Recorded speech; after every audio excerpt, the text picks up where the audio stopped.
There she is. The Annihilator herself. Hey, welcome back to ScreenCrush. I'm Ryan Airy. What were you doing in the 1990s? Listening to Smash Mouth and wearing your Airwalkers? Hey now, you're an all-star. Well, while you were doing that, Captain Marvel destroyed the leader of the Kree and started a chain reaction that almost decimated the universe. One choice from Carol could have prevented it all, and not just civil war and secret invasion. One simple decision could have changed the entire trajectory of the MCU. So I know what you must be thinking, but I promise this video is not about dunking on Captain Marvel. We've done plenty of that in the past. This is going to be a constructive discussion of what Carol got wrong with the Kree Empire, the Skrulls, and the rest of the galaxy. We also want to explore an alternate chain of events where Carol made a few different choices that would change the entire history of the MCU, like forming a Galactic Alliance and a team of cosmic Avengers, and how Carol could have stopped Thanos decades earlier. Ooh, person, what smells so good in here? I'll tell you later, man. We're doing a video right now. Person, you gotta tell me, what smells so good? Is it cake? No, Doug, it's not cake, it's me. You're made of cake? No, it's cologne. This is called Gold by Commodity. It's a high-end fragrance, but I was able to get it for just over $7 through Scentbird, the sponsor of this video. Scentbird is a great service for a guy like me because I don't know what makes for good cologne, and I don't want to drop a lot of money on a pricey bottle. You see, Scentbird is a fragrance subscription service that lets you skip any month with no penalties. And if you are new to wearing cologne, this is a great way to start. Now, to educate me about the cologne, they send along a descriptive card that explains the ingredients and the proper occasion to wear this cologne. So this month my favorite was Cobalt Patchouli and Cedar by Joe Loves. It's a natural fragrance that contains grapefruit, patchouli, cedarwood, and geranium. Ah, yes. And I think I am also detecting an understated intensity, like people notice when you walk into a room, but they do not know why. Wow, thanks, Doug. Actually, these samples are 8 times bigger than a normal sample size you would get in a store. You can choose a designer fragrance every month for just $17. You get a 30-day supply and you get to pick what you want to receive, so there are no surprises. This is actually a great way to learn about cologne and find out what you like without forking over hundreds of dollars for a single bottle. You see, a dash of cologne has become an important part of my morning routine. I shower, I get spruced up, and the finishing touch is a little bit of cologne. So if you want to give Scentbird a try, click this QR code and use our code SCREEN and click the link in the description to get 55% off. That's just over $7 for your first month, available in the USA and Canada. Thanks again, Scentbird, for sponsoring this video, and check out our sample links below. You really do smell great. Thanks, buddy. High five. So let's start with how Carol got that moniker. Annihilation! I don't like that name. The Kree Empire ruled a big part of the galaxy for over 1,000 years. The head of the Empire was a manipulative artificial intelligence called the Supreme Intelligence. After the events of the Captain Marvel movie, which took place in 1995, Carol flew to Hala, the homeworld of the Kree, and destroyed the Supreme Intelligence. Why did she do that again? I don't really remember what happened in Captain Marvel. Well, you see, the Kree were hunting the Skrulls, and Carol believed that the only way to end that war was to eliminate the evil AI. Unfortunately, Carol's actions did not work quite as she planned. Without their supreme leader, the Kree descended into a bloody civil war that basically decimated their entire empire. Now, to be fair, Carol's decision to destroy the Supreme Intelligence was totally justified. The space computer manipulated the Kree with propaganda and fanaticism, provoking them to wage wars and conquer worlds across the galaxy. This is why the Kree destroyed the Skrulls' world and hunted them to every corner of the galaxy. Not to mention that the Kree kidnapped Carol, stole her memories, and then duped her into believing that she was a Kree soldier. A race of noble warriors. Heroes. Noble warrior heroes. So the Supreme Intelligence had to go. The only problem is what Carol did, or more importantly, didn't do afterwards. You see, Carol attacked Hala, killed the evil space Skynet, and then she just seemingly left. Well, my work is done here. What do you mean your work is done? In the flashback, which is shown from Darben's perspective, this does not look like a heroic liberation. This is a political assassination. The Kree knew Carol. She was a member of their elite strike force, Star Force. So this hero-turned-traitor shows up with unstoppable godlike powers, destroying anyone and everything in her path, and then killed the sole leader of their empire. You can see why the Kree call her the Annihilator. Do you remember when the sun used to shine on Hala?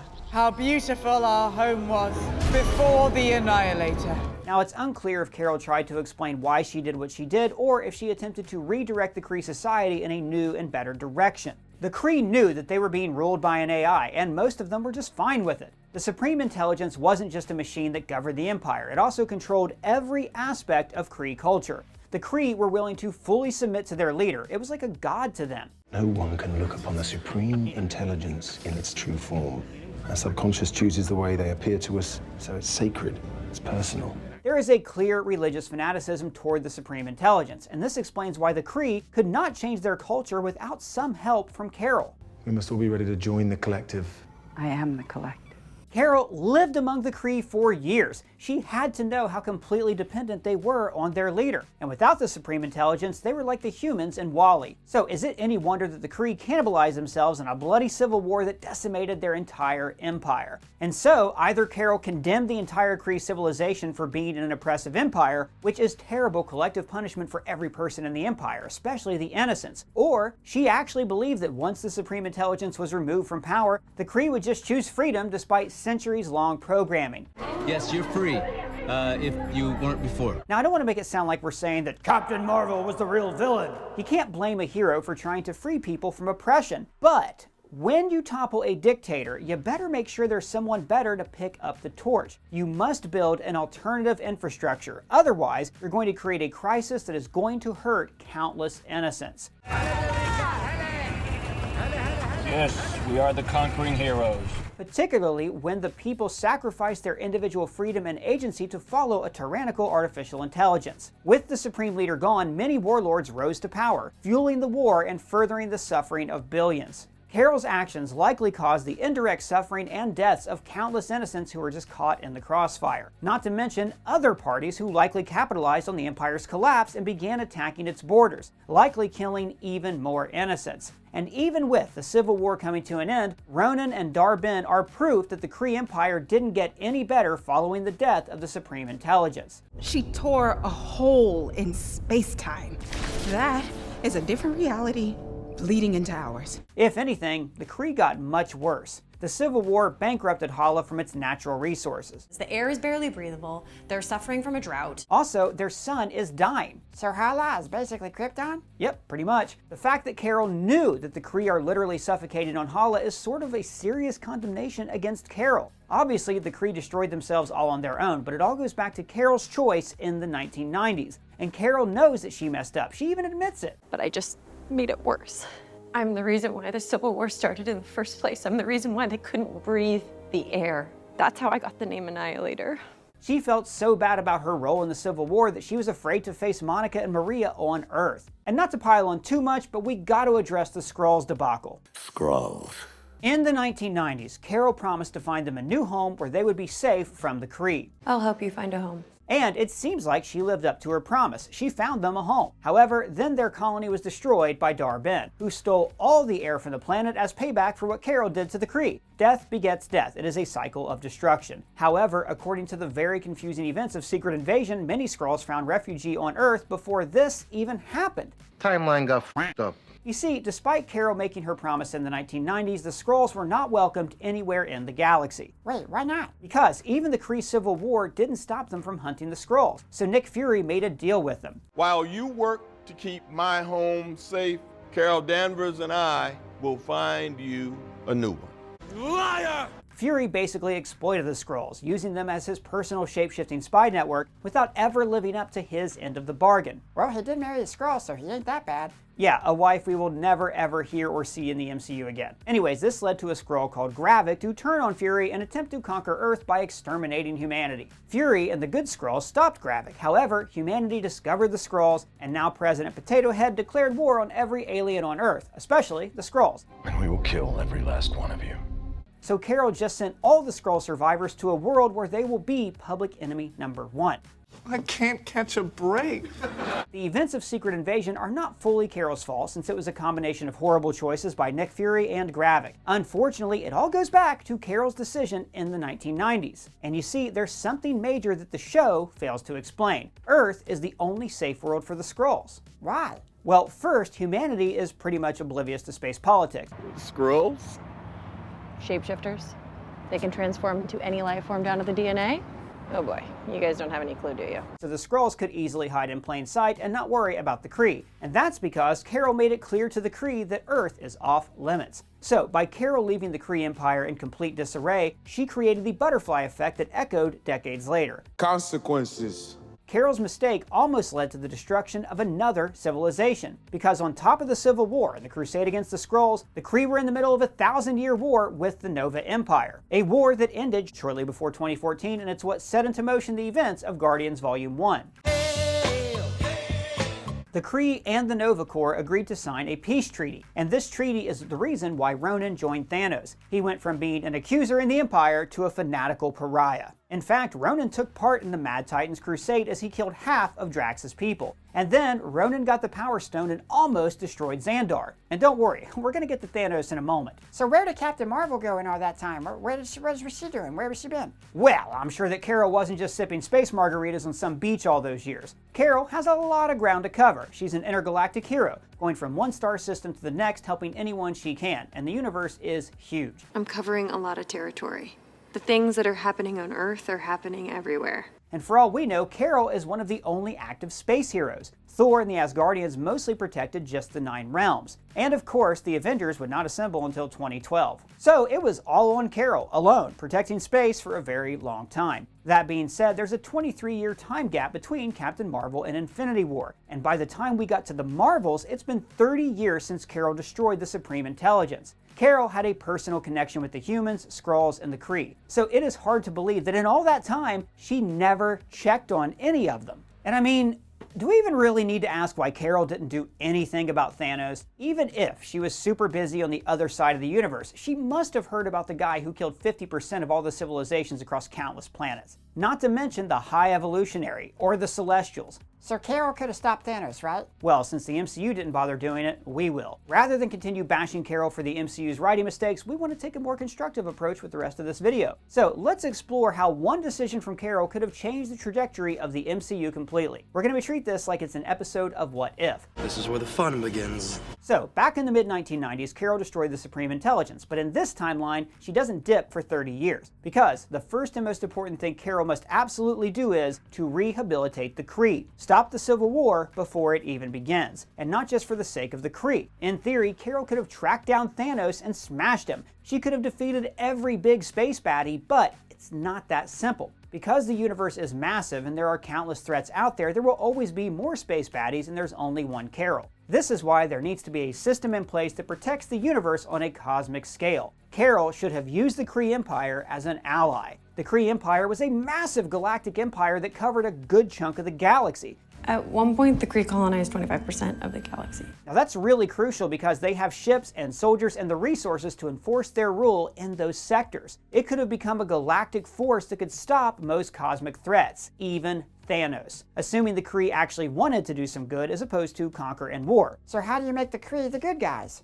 Well, that's the catch. The Kree are a militaristic and fascist culture, respecting strength above all else. So there needs to be a culture change that reprograms millennia of brainwashing. It'll be hard, but what's the point of being a hero if you can't inspire people to be better? Because that's what heroes do. The reason why the Kree destroyed themselves in a civil war is the power vacuum created by the leader's death. Heretics rose up to fill the void.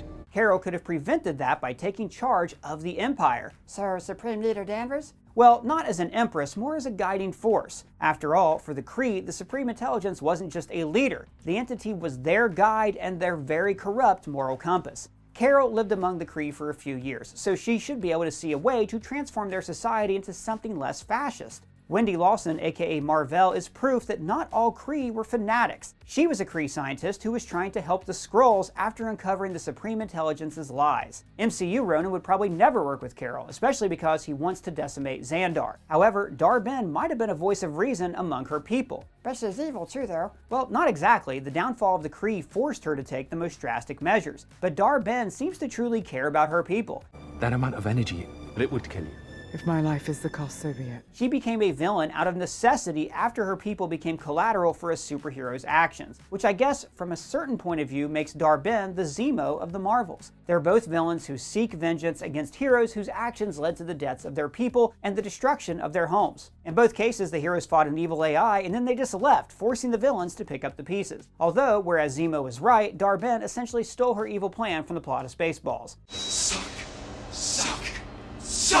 Anyways, if Carol presented the Kree with a better alternative from the start, then Dar-Benn would have worked with Carol toward a common goal. She could have, for example, turned Starforce into a galactic police force that actually helps other beings in the Empire. However, the Kree weren't the only race that needed Carol's help. The Kree propaganda turned everyone on the Skrulls. They are perceived as the unseen threat, aliens who kidnap and replace you, so the galaxy learned to fear and hate them. If the Kree no longer hunt them, then the Skrulls need something more than a new home. They need a makeover, and Carol can shine a new light on them. Bring them out of the shadows, show everyone that the Skrulls are more than just their shape-shifting abilities, that they can help the Kree and other civilizations, that they can be heroes. Now this would eventually change the prejudice against them. Once these changes are implemented, Carol could take on the next big step. Form a galactic alliance between the Kree, the Skrulls, and even the Xandarians, who have their own massive empire. Now could all these opposing forces truly work together? Probably not, at least not at first. Why can't we all just get along? But Carol can redirect their historic hatred towards something good and unite them against a common enemy, THANOS. Because THANOS is killing half of every species, no matter their allegiance. So maybe teaming up against the Mad Titan would create a bond that would forge a true, everlasting alliance. And the enemy of my enemy is my friend. So Jim is actually my friend. And since Carol is from Earth and she's working with Fury, that means that Earth would be part of the Alliance as well. In the Marvels, S.H.I.E.L.D. seems to have transformed into Saber. It's a space defense agency that's comprised of humans, Skrulls, and other aliens. There's also S.W.O.R.D., which was founded by Monica Rambeau. So just imagine the giant leaps humanity could have taken if they became part of a galactic alliance way back in the late 90s. So Carol will create the Republic like in Star Wars? Well, I'm leaning more toward like the Federation in Star Trek. But speaking of, the Republic had the Jedi, the Federation had Starfleet. Those are the real heroes. Carol's galactic coalition needs heroes, the real guardians who will protect the universe. A cosmic team will keep the universe and the Alliance in check and serve as their moral compass. Now in the comics, Carol has been part of many superhero teams. The Avengers, obviously, but she's also helped form space teams and organizations, such as Alpha Flight. It's basically like S.H.I.E.L.D. in space. But the other important space team was the Ultimates. They're a cosmic task force assembled by Carol after realizing that Earth and the universe needed a team that solves problems on the cosmic scale. One of the biggest things the Ultimates did was to solve the Galactus problem.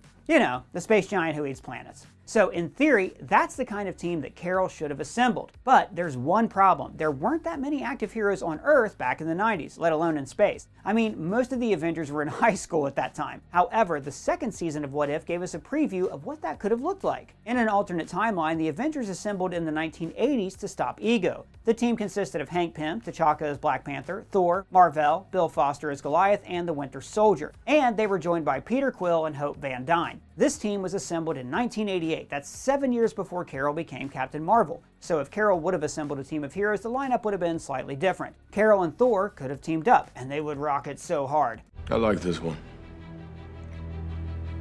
And that means that the Asgardians would have joined Carol's Galactic Alliance. And who knows, maybe Carol stumbles on Sakaar at some point, and that's how Valkyrie joins the team. As far as the human heroes, Hank Pym was done with S.H.I.E.L.D. and the superhero life by '89. However, with humanity discovering that they're not alone in the universe way sooner, Pym would want to boldly go where no one has gone before. With this giant leap in space exploration, Wakanda would step out of the shadows and join this Galactic Alliance. T'Chaka was enhanced by the heart-shaped herb, and with his suit, he could join Carol's hero team. Also, if the Soviet Union joins Carol's alliance, the Winter Soldier could become a member. But Bucky won't stand her mind control for long, because S.H.I.E.L.D. will be part of the alliance. Howard Stark and Peggy Carter will remember Bucky, and they'll free him from Hydra's brainwashing, and then maybe Bucky even becomes the new Captain America. No, there is another. And all of these heroes would have formed the Intergalactic Avengers. Also, maybe Carol finds a way to convince the Ravagers to join in. Now, the Ravagers are space pirates, but most of them are criminals with a heart of gold. So, with the new direction the galaxy is taking with Carol's alliance, maybe the Ravagers would turn a new leaf and become the Guardians of the Galaxy. And since Peter was part of Yondu's crew, that would mean that Star-Lord would eventually join these Galactic Avengers. And eventually, that would have led to these Avengers clashing and stopping Ego. And more importantly, the Space Avengers and the Alliance would put an end to Thanos' crusade decades before he ever got the stones. Now, I'm sure all that sounds like it's a little too good to be true. Naturally, there will be some Kree, some Skrulls, other aliens, and of course, many humans who will oppose Carol and her new galactic order. But most people just need the push and the shining light to be inspired and do the right thing. They can be a great people, Kal-El. They wish to be. They only lack the light to show the way. Carol could have been that beacon for a lot of people in the universe. And think about it, there was a massive superhero boom on Earth after the Avengers assembled. So just imagine how many superheroes would be running around and flying all over space if Carol would have assembled her team before the turn of the century. The MCU would have been completely different, and I actually would have loved to have seen this timeline in a What If episode or something like that. And all of this could have happened if only Carol would have made a few different choices in the 1990s. So this is why Captain Marvel was wrong. But what do you think Carol should have done with the Kree and the Skrulls? And could this Galactic Alliance work and make the universe better? Big shout out to the writer of this video, Mr. Pavel T. So guys, let us know your thoughts down in the comments below or at me on Twitter. And if it's your first time here, please subscribe and smash that bell for alerts. For ScreenCrush, I'm Ryan Airy.